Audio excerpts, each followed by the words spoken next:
আমাকে আল্লাহ একা ছেড়ে দেন নাই। ইহদিনাস সিরাতাল মুস্তাকিম, আমি আল্লাহকে বলছি, কারণ এই ভাঙা চোরা রাস্তা, ঘুটঘুটে অন্ধকার আমার সামনে, আমাকে ক্রস করতে হচ্ছে। রাস্তার ওই পাশে সিরাতুল মুস্তাকিম। আল্লাহ কেমনে যায়, কেমনে যায় এই রাস্তা? আমার আল্লাহ আমাকে প্রত্যেক নামাজের মধ্যে শিখিয়ে দিয়েছেন ইহদিনাস সিরাতাল মুস্তাকিম। আল্লাহ সিরাতুল মুস্তাকিম একটু পৌঁছিয়ে দেন, আমরা দেখিয়ে দেন এটা বলবো না মওলা, দেখানোর দরকার নাই, কারণ আপনি বলছেন দেখিয়ে দেন। তো দেখিয়ে দিলে শয়তান বলতেছে লাআকুদান্না লাহুম সিরাতাকাল মুস্তাকিম, শয়তান সিরাতুল মুস্তাকিমের উপর বসা আছে, পুরা ঘুটঘুটে অন্ধকার, যাব কেমনে? আমার আল্লাহ বলছেন বান্দা, হয় নবী রেখেছি, নতুবা নবীর গোলাম ওয়ারিস ইলমে মুহাম্মাদি উলামায়ে রাব্বানি আউলিয়ায়ে কেরাম থাকবে, তারা তোমাদেরকে আস্তে আস্তে টেনে টেনে ওই রাস্তা পর্যন্ত পৌঁছিয়ে দেবে। ইহদিনাস সিরাতাল মুস্তাকিমের পরে আমার আল্লাহ বলছেন সিরাতাল্লাযিনা আনআমতা আলাইহিম, এটা নিয়ামত প্রাপ্ত বান্দাদের রাস্তা। আমি নিয়ামত সংক্রান্ত আমার খুব ইচ্ছে ছিল আজকে এই আয়াত নিয়ে কথা বলা, নিয়ামত কি। যাই হোক, আমি আপনাদেরকে বলতে চাচ্ছিলাম, তো নিয়ামত প্রাপ্ত বান্দা ইহদিনাস সিরাতাল মুস্তাকিম বলার পরে সূরা বাকারার মধ্যে আমাদের দোয়া যে কবুল হয়েছে, আল্লাহ সূরা বাকারার মধ্যে বর্ণনা দিচ্ছেন, কি বলেছেন? আলিফ লাম মিম যালিকাল কিতাবু লা রাইবা ফীহি হুদাল লিল মুত্তাকিন।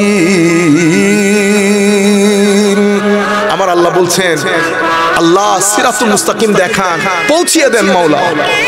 সবাই দোয়া করছে, কুল কায়নাত বলছে সিরাতুল মুস্তাকিম, সিরাতুল মুস্তাকিম। আমাদের দোয়া কবুল হয়েছে, রেজাল্ট আউটও করেছেন আল্লাহ। কি বলেছে? হুদাল লিল মুত্তাকিন, বান্দা হেদায়েত শুধু মুত্তাকিনদের জন্য। মাওলা তো আমরা কই, কুল কায়নাত বলছে ইহদিনাস সিরাতাল মুস্তাকিম। পণ্ডিতই দেখাইছেন নবী আমার মতো তোমার মতো, আল্লাহ কিন্তু বলতেছেন হুদাল লিল মুত্তাকিন, হেদায়েত মুত্তাকিনদের জন্য। কোরআন সবাইকে হেদায়েত দেয়, সবাই কোরআন থেকে হেদায়েত নিতে পারে। হেদায়েত নেওয়ার জন্য রিকোয়ারমেন্ট হচ্ছে মুত্তাকি হতে হয়, মুত্তাকি হতে হয়। যাই হোক, আমাদের মাওলা, তাহলে আমরা কই যাব? আমরা তো আর ওই হাইটের লোক না। মাওলা মুত্তাকি কারা? যাদের ঈমান আছে। কেমন ঈমান? কেমন ঈমান? ঈমান দুই ধরনের, একটা মুখে মুখে, একটা অন্তরে অন্তরে। মুখে মুখে কোনটা? হযরতে হাসান রাদিয়াল্লাহু তাআলা আনহুকে জিজ্ঞেস করা হয়েছিল, এটা ইবনে কাসির বলেন, কুরতাবি বলেন, ওই যে ইন্নামাল মুমিনুন সূরা আনফালের আয়াত নাম্বার 2 না। আমি এমনিতে ওই চ্যাপ্টার ম্যাপ্টার এগুলা বলি না, বুঝছেন? দরকার নেই, যারা মাদ্রাসার ছাত্র আছে এরা বুঝবে, বুঝতে পেরেছেন? ভার্স নাম্বার 2, চ্যাপ্টার নাম্বার এটা আল্লাহ রাব্বুল আলামিন কেউ কাউকে মুখস্থ, আমাদের লোকজন মনে করে কি এটা যারা পড়ে আল্লাহ রাব্বুল আলামিন তাদেরকে আরো বরকত দান করুক, এটা অনেক বড় গুণ, এটা অনেক বড়।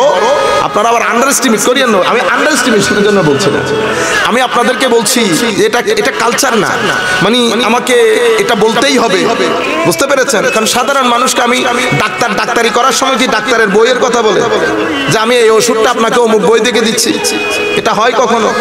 আপনি যখন ইকোনমিক্সের থিওরি মারেন ইয়ার মধ্যে, টকশোর মধ্যে, তা আমাকে কখনো ইকোনমিক্সের বইয়ের কথা বলেন?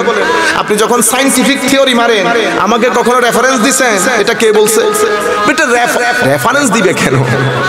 কথা বলতেছি, আপনার যদি মনে হয় যে আপনি এটা ফার্দার চেক করবেন, আপনি চেক করে নেন, যে কোনো একজন আলেমকে জিজ্ঞেস করলে হয়, ঠিক আছে? যাই হোক, আমার কথা বলার অন্যদিকে চলে যাবে। আমি আপনাদেরকে বলতে চাচ্ছি, তো এই আয়াতের ব্যাখ্যায় হযরতে হাসানকে জিজ্ঞেস করছে, হুজুর আনতা মুমিন,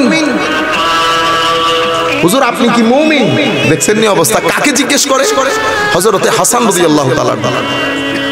আমাদের মতো লোক হলে তো লাফ দিয়ে উঠতো, কেন? আমাদের তো আদব কায়দা নাই, বুঝছেন না? আমরা এমনিতে অনেক ভালো, মিনিট যাইতে পারে না যে আমাদের মেজাজ খারাপ হয়, তখন আমাদের আসল সুরত নজরে আসে। আহসানি তাকওয়িম যারা বেস্ট, বেটা, গুড, তারা এই 2 মিনিটের মধ্যে লাঠি নিয়ে দৌড় দেয় না, বুঝতে পেরেছেন? কারণ মানুষের ভিতরে ওই যে সুম্মা রাদাদনাহু আসফালা সাফিলিন, মানুষের ভিতরে 2টা সৌন্দর্য আল্লাহ দান করেছে। একটা আমার আল্লাহর পক্ষ থেকে বিশেষ নূর, যেই নূরের মাধ্যমে আমাদের ভিতরে জীবন সঞ্চারিত হয়েছে।